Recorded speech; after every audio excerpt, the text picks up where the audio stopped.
Programang ito ay rated SPG, striktong patnubay at gabay ng magulang ang kailangan.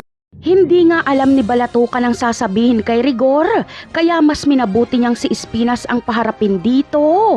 Malaking problema ito para kay La Espinas dahil wala silang maihaharap na tanggol kay Rigor.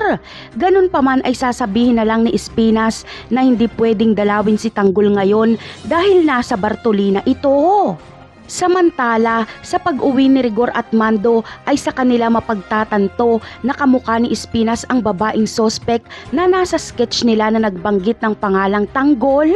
Kaya tama ang hinala ni Rigor na posibleng pinapalabas nga si Tanggol para pumatay ng tao.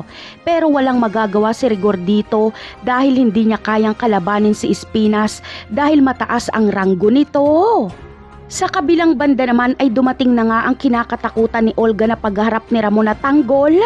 Ang magagawa na lang ni Olga ay patayin si Tanggol para hindi na ito makapagsalita pa kapag mahuli ni Ramon. Pati si Mokang ay plano ding patayin ni Olga. Ngunit bagamat mababaril ni Olga si Tanggol ay hindi niya ito mapupuruhan. Kaya naman, buhay na mahuhuli ni Ramon si Tanggol. Dadalhin siya ni Ramon sa mansyon para ipagamot. Kaya mas lalong naging komplikado ang plano ni Olga. Siguradong hindi na makakalabas ng buhay si David sa mansyon.